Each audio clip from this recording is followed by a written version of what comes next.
Thank you for being here today. Today, Jesus and I are going to present a chapter that we're working on for a forthcoming anthology, and it's about the 21st century border, where we try to sort of bring together national policy on immigration with foreign policy by the United States. And so, first of all, so, on December 1st, 2018, the new president of Mexico, as Mariana mentioned, Andrés Manuel López Obrador, took office. And in that same day, he met with representatives from Guatemala, Honduras, El Salvador, to sign the Plan de Desarrollo Integral, the plan of integral development. Days later, the foreign minister of Mexico announced that Mexico will pledge $30 billion to help deter migration from Central America. Yeah, and so with that being said, we had some questions, right? Some questions of critical critique, right? Particularly, where is that money coming from, right? What is the funding organization? Where is the training coming from? Who's going to provide the infrastructure for this enormous plan to limit migration, right? Previous Latin American countries had not necessarily outspokenly declared outspoken interest in limiting migration. Why all of a sudden is there an interest in funding limiting migration across the Americas? So in this presentation, we are going to talk a little bit about the academic literature to understand this issue. Then we're going to talk about the methods, and then some of the findings and conclusions. So academics have talked about the closing of the border. Francisco mentioned the militarization of the border, the closing of the border, but less attention has been paid to the simultaneous opening of the border to certain people, right? Tourists, the cosmopolitan kind of elite. We have talked about domestic policy when it comes to migration, how this U.S. Policies and laws regarding immigration shapes the movement of people, but less attention has been paid to how foreign policy shapes movements across borders. So we hope to highlight these issues. Yeah. And as has been highlighted in some of the previous conversations, right, that the movement of people is not accidental, that there are legal policies that inspire, that serve as catalysts for movement of people, right? So like that U.S. Foreign policy increases the movement not only of people coming up north, but then also some of the criminal policies here locally impact the movement of people back into their native countries, right? So really quickly, we use sort of data from the Department of Homeland Security, the Department of Justice, the GAO, and we'll focus the presentation on Plan Mérida. So we start with the opening of the border. If we see the number of non-immigrant visas issued by the United States annually, we see that about 10 million visas are issued annually to people who can demonstrate economic stability in their countries of origin, and in terms of pedestrians crossing along the U.S.-Mexico border, more than 100 million people cross the U.S.-Mexico border legally every year. The peak was around 2000, where almost 300 million people were crossing the U.S.-Mexico border legally. So the border is quite porous for certain people.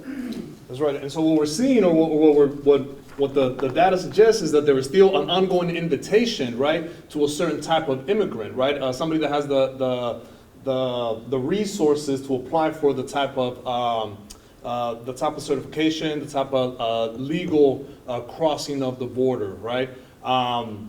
Which is very interesting, right? That we're still sort of like the American government continues to offer visas and grant permission, right? It continues to say, come on over, come on through, come on in through these visas, right? So the invitation of a people continues to exist. And the investment behind that. So here's an example of Cross-Border Express, CBOX, which is a new tunnel that connects the international airport in Tijuana with a port in San Diego. So you don't even have to go through the regular checkpoints. If you come to the airport, there's an opening. I'll let you keep going. So there's sort of like this opening for certain individuals who can mostly come from middle class, but at the same time we know about the closing of the border, but we want to highlight that this closing of the border also comes at a time of dramatic changes in the migration patterns. So mass migration from Mexico has come to an end. Today there's a net negative migration from Mexico, which means that more people from Mexico leave the United States than enter.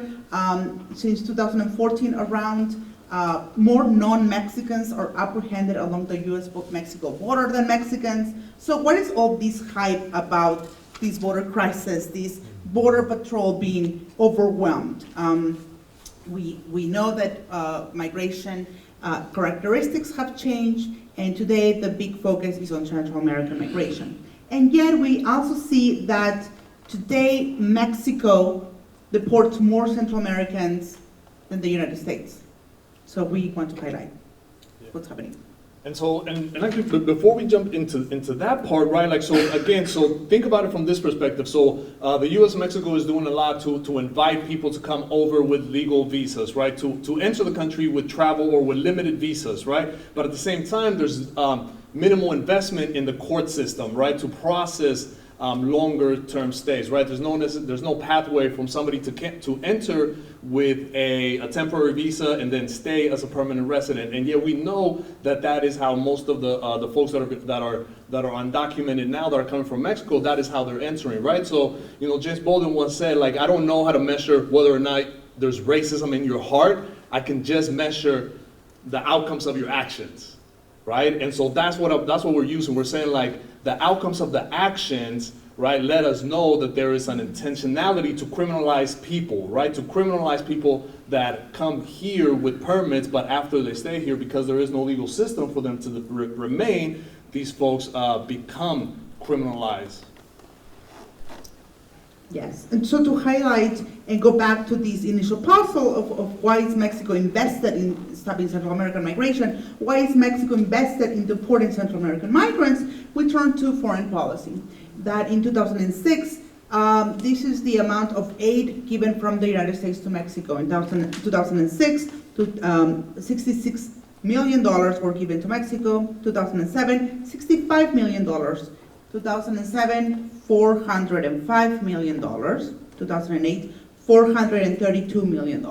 There's a huge increase, 6 times. And this is through Merida Initiative. And so, to highlight a little bit about the Merida Initiative, there are like supposedly 4 pillars about that come with the Merida Initiative that seek to supposedly disrupt organized crime, institutionalize the rule of law in Mexico, build strong and resilient communities, whatever that means, and one of the pillars is to create a 21st century border. And about a fifth of all the funding for the Merida Initiative goes to these specific efforts. And what these, how the 21st century border has been defined is to, and I quote, facilitate legitimate commerce and movement of people while curtailing the illicit flow of drugs, people, arms, and cash. So these are this invitation for legitimate people who can prove that they are worthy of permits to cross borders, while at the same time further policing and exerting violence on the poor people who are described and labeled as illegitimate and illegal. And so what we're seeing is that it's doing is that the Merida project is allowing, under these premises, the U.S. to go into Mexico, not only provide funding, but also provide training on infrastructure, right? So provide training, pretty much create similar patterns of policing that the U.S. enforces here, right? So ICE entering Mexico, creating an ICE-like agency within Mexico so that Mexico can then enforce really immigration policies from the U.S. down.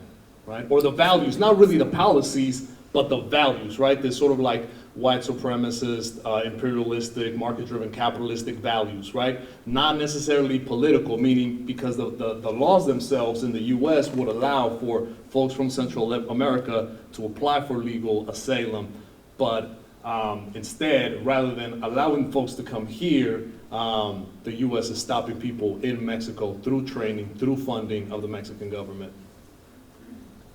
Yes, and so we sort of make the argument in this chapter that there's sort of the trapping of the poor, right?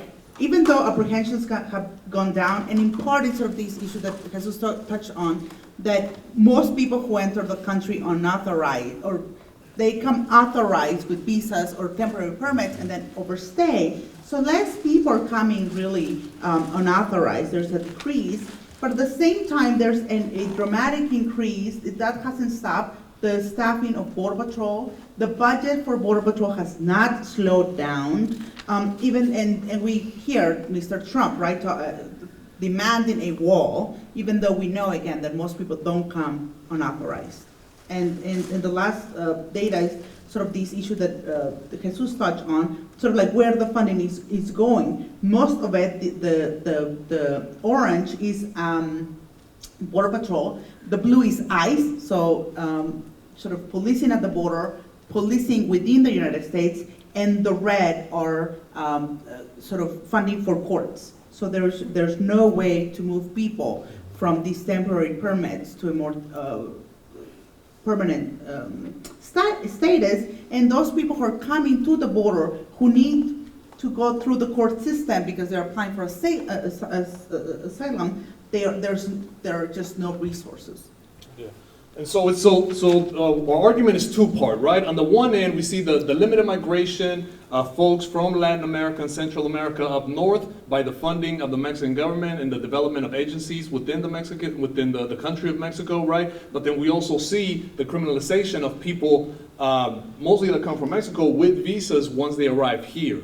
Right, so it's the creation of a poorer working class. Most of these folks do not arrive a self-defined poor labor working class, right? The simple fact that they were able to get visas would let us know that they're that they have the resources. Yet when they come here and become undocumented, now they're a part of a second-class citizenship, right? So the development of second-class citizenship here in the United States through these programs, but also the limitation of mobility of central immigrants moving north.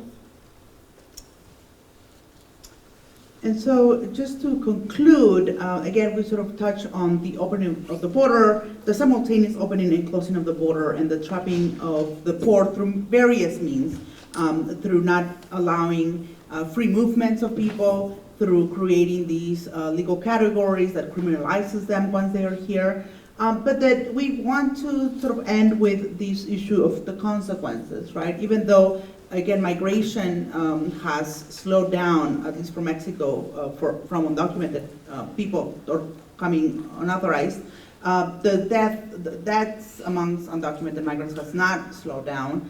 More than 6,000 people have died since the militarization of the border intensified in the 1990s.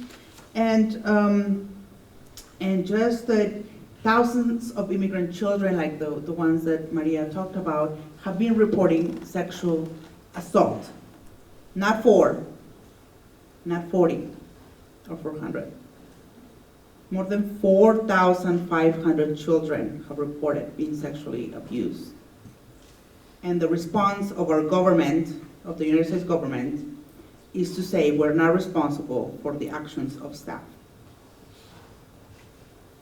And so that, obviously we want to highlight this, right? But we also want to highlight and invite for critical thought and critical perspective that while popular discourse is being focused on the creation of a border wall, right? Like, while that's part of popular mainstream discourse, right? And I'm not saying that that's not an important part, that what we're seeing is that through the processes is that the wall is now, it's not about the wall between the US and Mexico, but instead the creation of the nation of Mexico as itself being the wall, right? Turning a country into a wall, turning a country into a border, right, expanding the border and all of the crimes that happen at the border, all of the violence that happens at the border, right, and it continues to be funded through public dollars, continues to be expanded through U.S. sanctioned trainings.